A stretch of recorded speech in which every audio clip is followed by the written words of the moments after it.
weeks after that, we kind of all wondered what was going to be next for you, and Dana would say, Conor's obsessed with this rematch, man. He's obsessed with it. Do you think that's a fair characterization? And if so, why were you obsessed with having it at 170 pounds when, truthfully, neither one of you guys are welterweight, so why not change the terms a little? He's more than a welterweight now. He's about 200 pounds. He's been enjoying himself.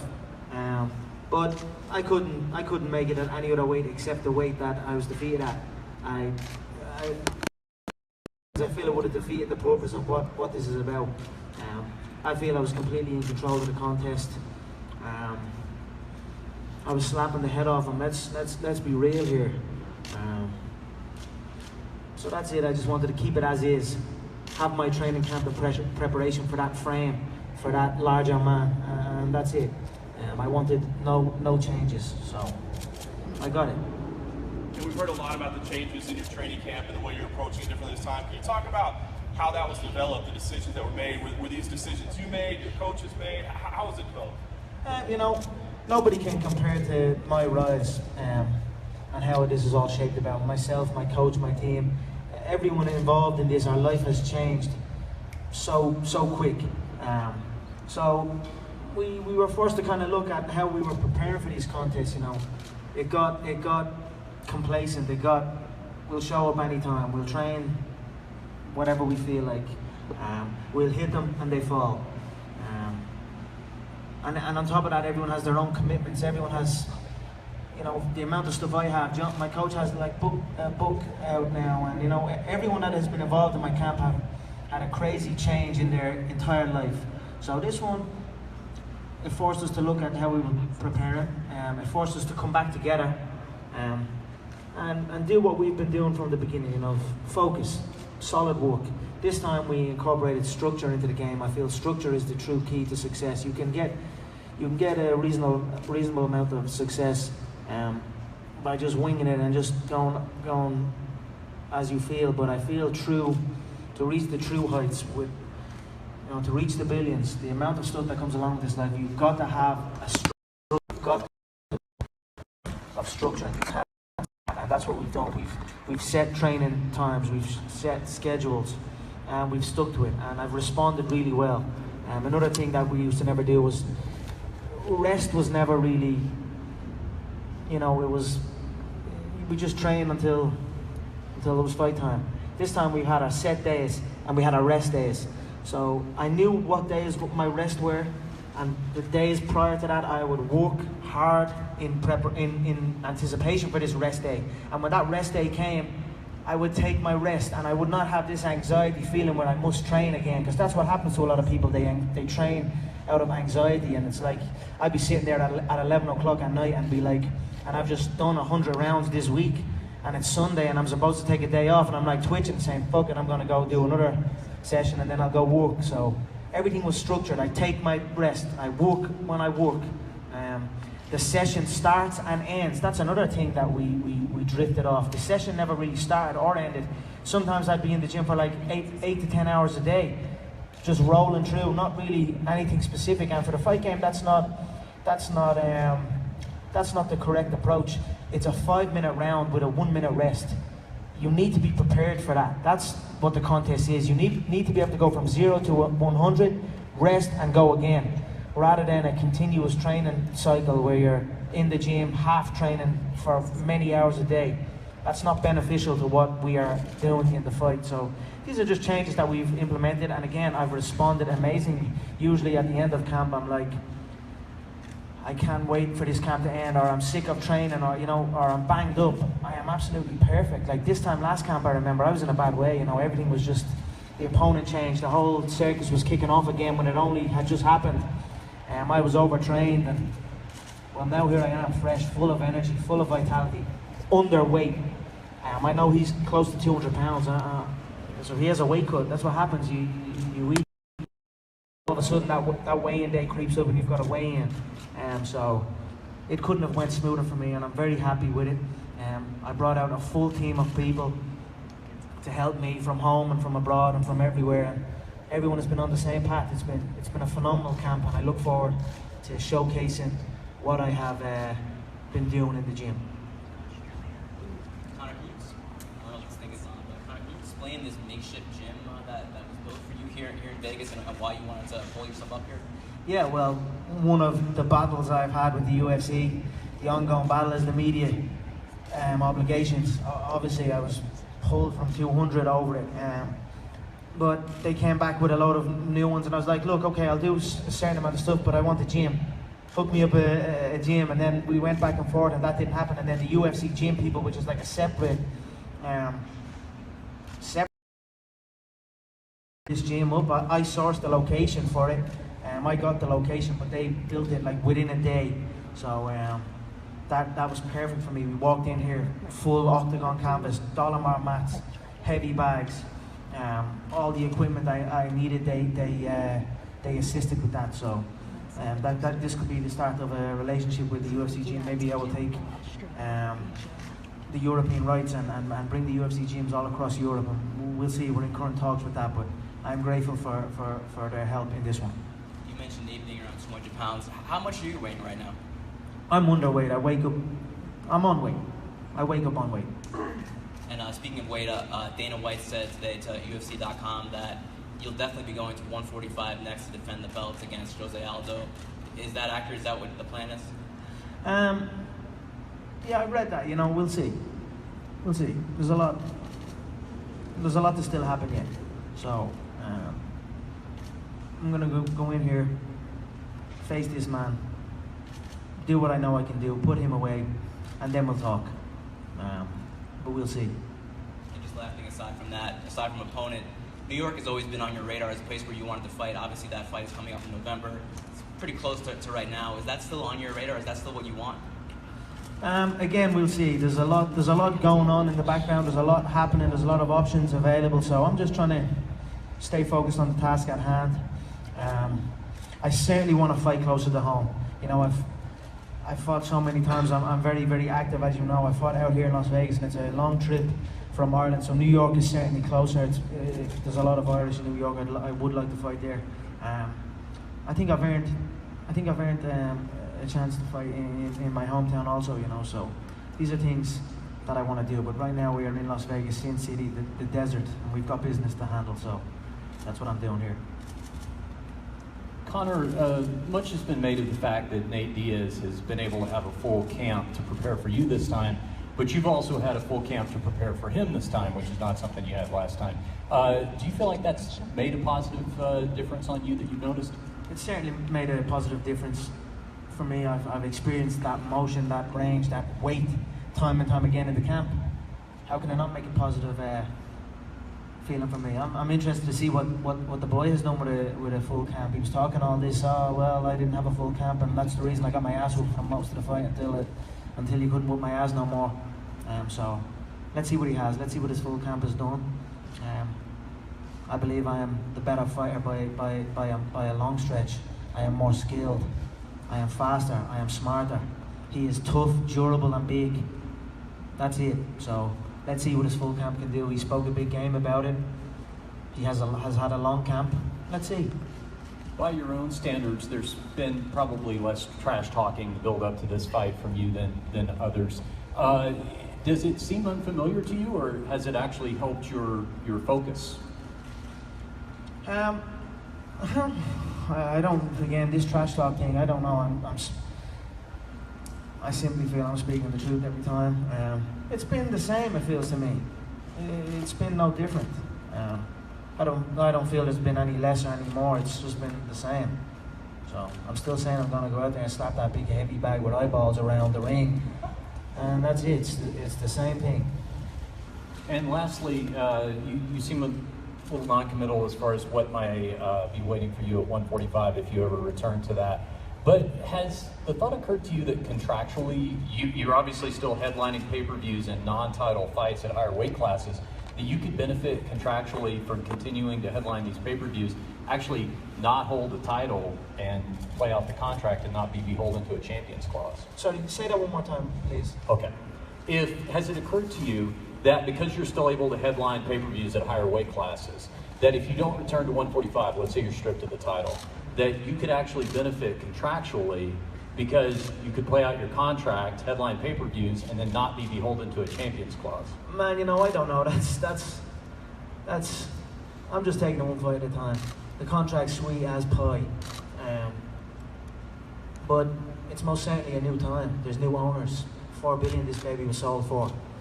I believe I'm a strong reason why that price tag was 4 billion. So this contract is great. I feel the next one will be even better. Conor, you were talking about overtraining last time, and you mentioned the other day on Instagram that you already did like more than 410 rounds. How do you pace yourself on those rounds to not really overtrain this time? Again, like I said, it was like 3 days on, 1 day off. 3 weeks active, or 3 weeks on, 1 week active rest.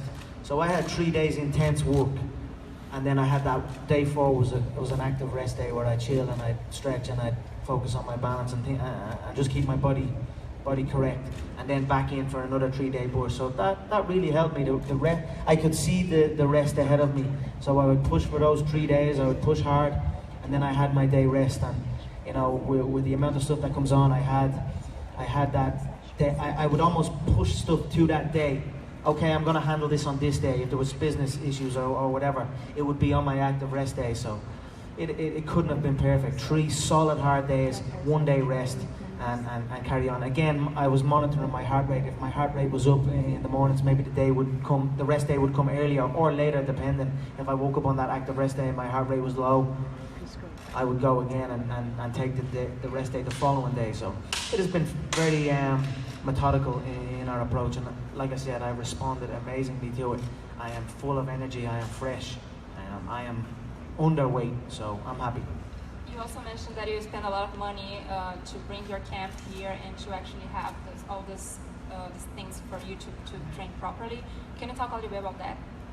Yeah, it's not a cheap expense to take a whole group of people from where they are to a location for 8 weeks. You know, I have 2 houses out here, one for the coaching staff and one for the sparring partners. The gym was located, the transport, the flights.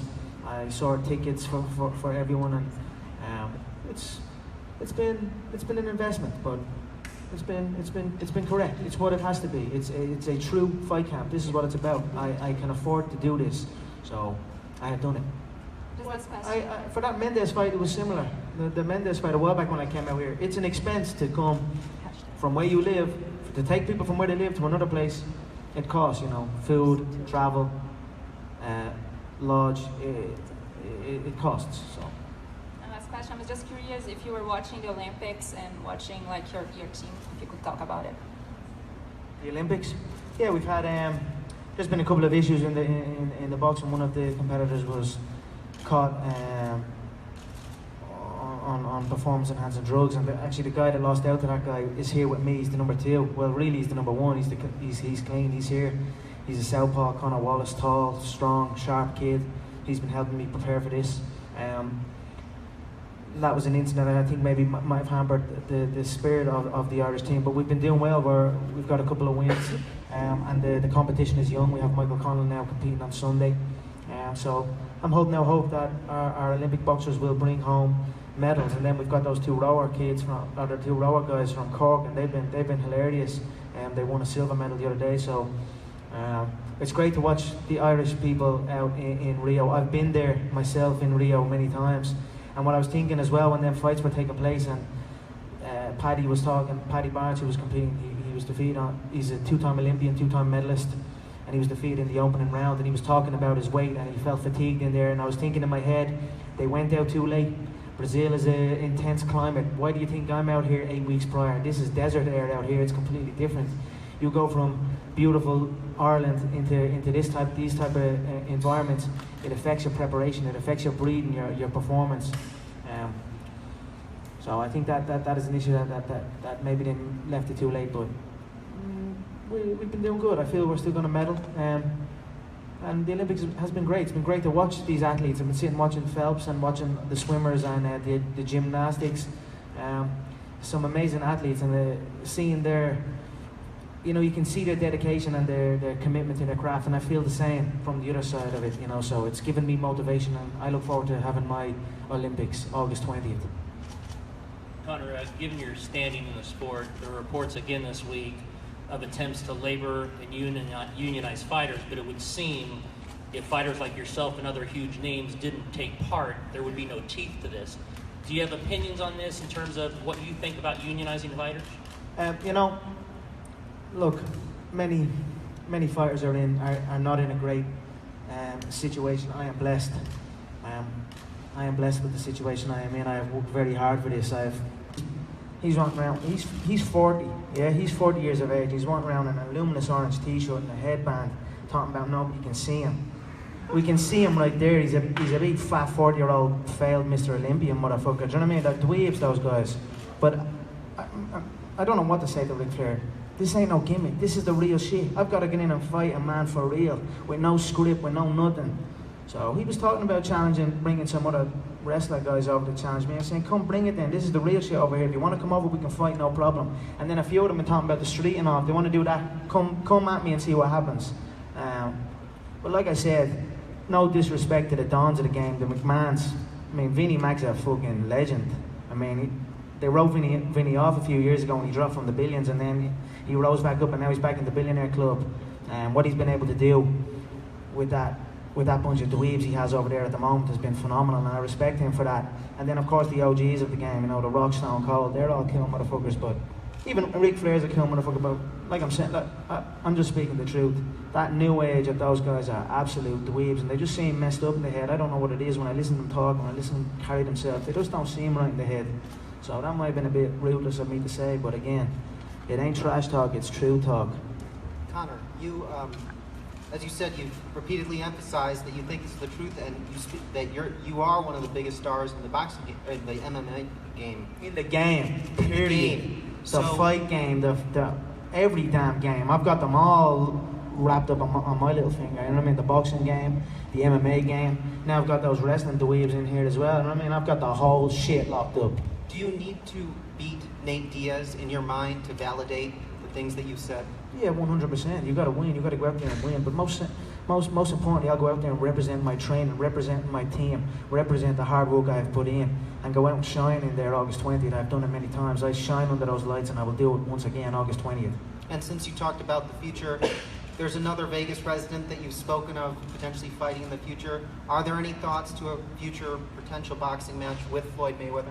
Yeah, of course. Right now I have Floyd running around the Showtime offices gathering my money. That's what he's doing. He's running around the Showtime offices begging for those executives to come up with $100 million cash for me to fight me. So as soon as he gets my money, we can fight. Conor, I guess following up on that, can you talk a little bit about Mayweather and the have you talked to him since this fight was put together, and what are the challenges of being a crossover athlete, going boxing, fighting? Look, if you want to fight me, we can fight. If you need a specific rule set to protect you from a true fight, that's no problem. Just make sure that money is there, and as long as that money is there, then we can fight under your safety net of rules. But me, I don't need rules. I am the fucking rule, so I've got the boxing community saying I can't box. And then I say, okay, let's fight. Oh, well, you can't kick or elbow or grapple. As long as you can't do that, then we box your ass up. Okay, then. And then I've got the grappling community saying I can't grapple. So I'll say, okay, let's fight. And then the grappling community will be like, well, you can't box or kick. As long as you can't do that, then we'll grapple your ass up. All these people saying I can't do this and I can't do that. And I say, well, let's fight then. And then all of a sudden, rules. You need to bring in rules to protect them. I don't need no rules to protect me. I can fight any way, so... That's my thoughts on all that. Like I said, if he comes forward with the bread, with the cash, we can have a knock, no problem. Does it seem like he's avoiding a real fight?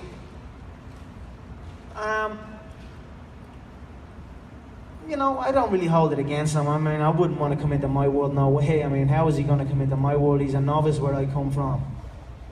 He's a phenomenal boxer, a phenomenal athlete, an intelligent businessman. But he's a novice in true fighting, and that's just simple fact. So I don't blame him for trying to make this set rules under the boxing rules. I mean, and like I said, I have no problem going over there. I would not show up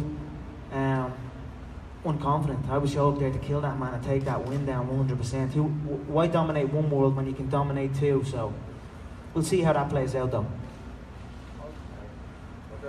But all I know is everyone's looking for rules, everyone's looking for weight, everyone's looking for cherry-picking opponents. I'm up here facing a man that has a win over me and holds 30 pounds in weight on me. Look around the fight game. No one else is doing this. Nobody fucking else. So, that's me. That's who I am. Conor, what about the photos? Do you need that to set your mind? Sorry? What about the photos in the walls, you know? Do you need that to set your mind? No, I feel it makes the gym look good. Those left-hand babies cracking the chin. It's a nice image. There's the world-famous one against Aldo. I mean, it's my gym. I decorated with images. I wanted to inspire the teammates as well, you know, to look at these images and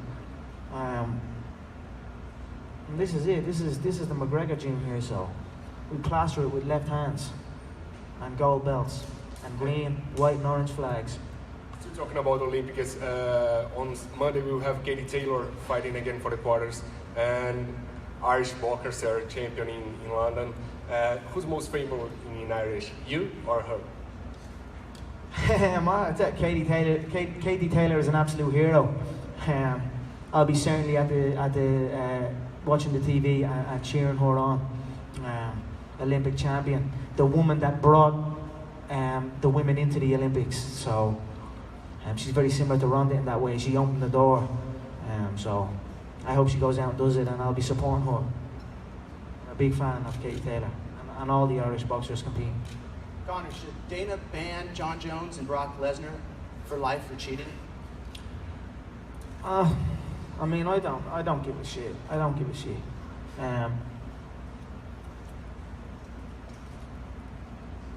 You know, fuck them both. To be honest, I don't really give. I don't know the stories. I don't know the ins and outs. So I've got my own shit to worry about. I mean, I was taken from 200 for the co-main and the main, and then both of them popped for some shit. So do what you want. I don't give a fuck.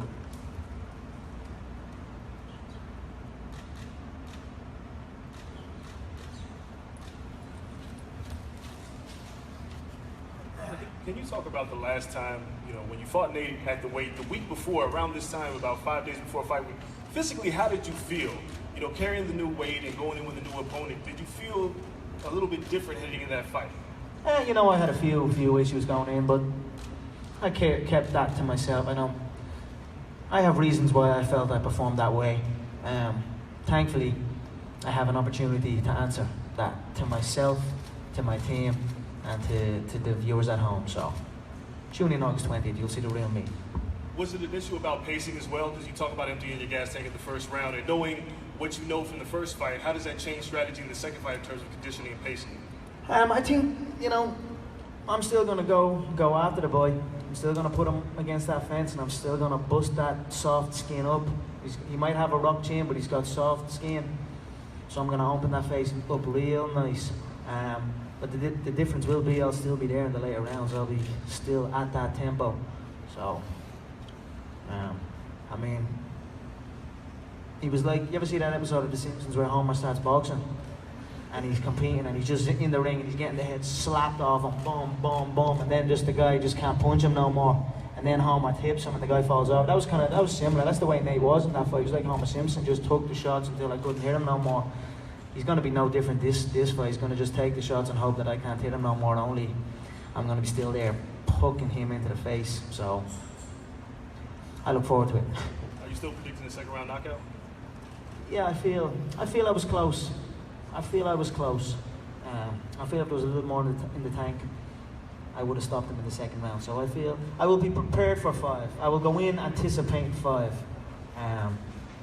You know, I didn't give him respect. He can take his hell of a smack, the boy can, but he will take a hell of a lot more. So I still feel I would take the favorite second round. Conor, what impact do you think that you've had on fighters asking for the money fight? You know, I have champions Eddie Alvarez and Tyron Woodley asking for big fights. What impact do you think that? You know, you can't fight in Fight Pass, and you can't fight in these shows that generate zip, that generate zero, and then start demanding these things like you know what I mean? I came in and I brought it all. I broke every record and then began demanding everything, and still. So I just feel they they're bums. 95% of the game is bums. I'll leave them to it. I mean, I don't even pay attention to it. Right now, here I am, a couple of days out from a big one. I'll think about who's next and what's next and all those other guys talking shit after the fight. All good? One last one over here. Last question right here.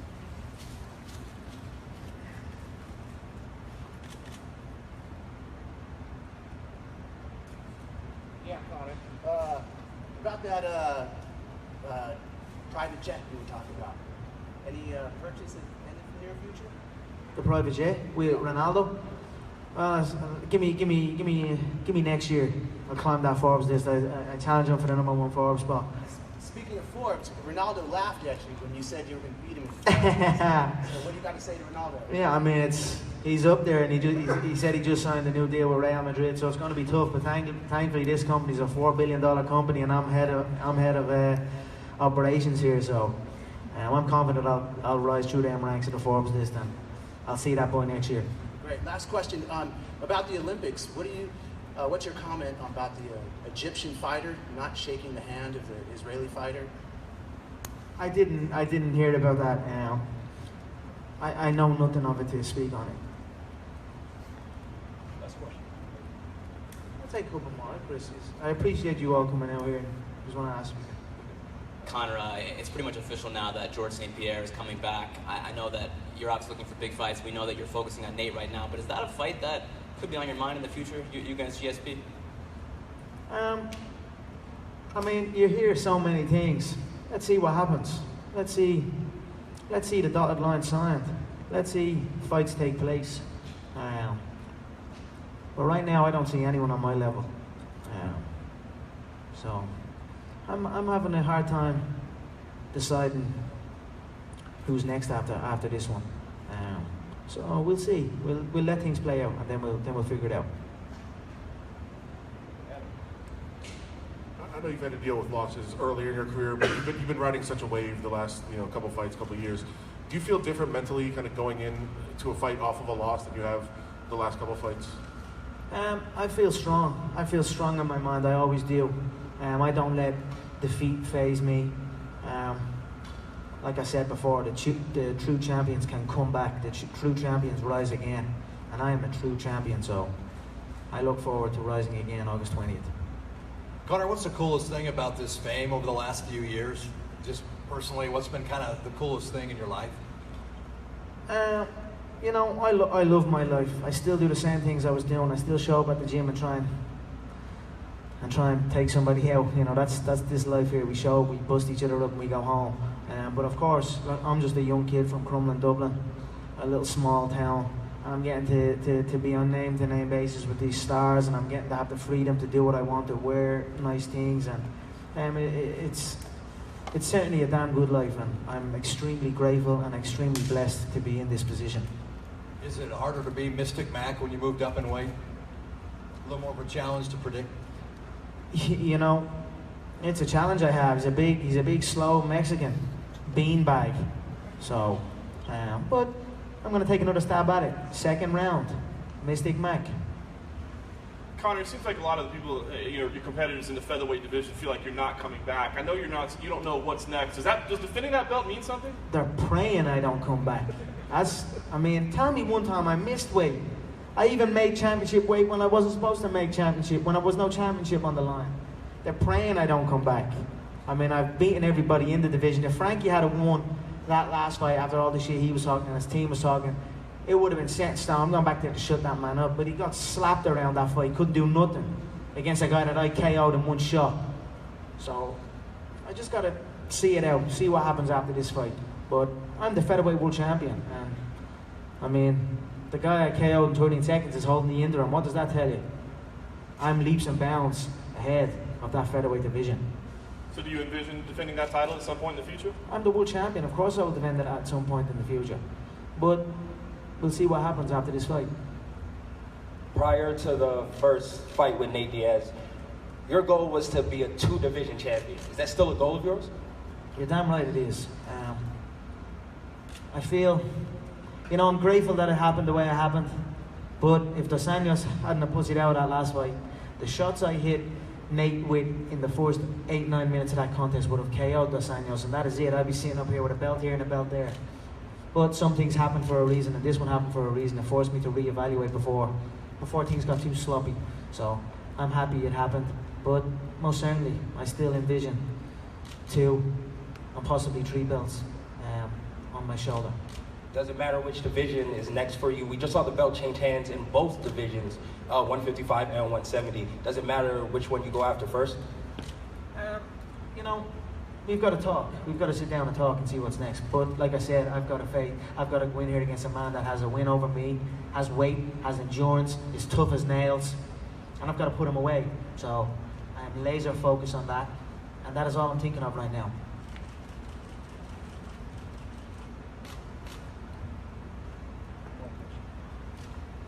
Conor, the UFC said they're going to take some fighters and make movie stars out of them. Are you opposed to that? What's your comment? You know, well, the new owners are like this.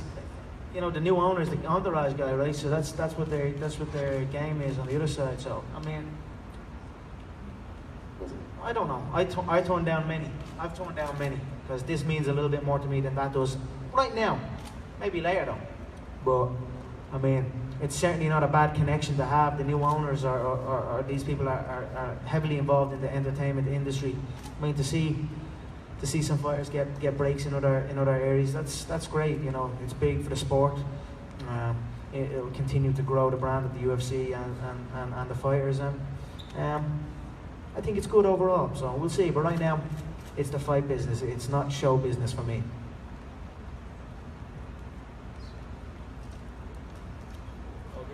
Boom. All right. Thank you, guys. I appreciate you all coming out. I'm going to do some pad work on that. Stay loose. Thank you for the questions. Thank you.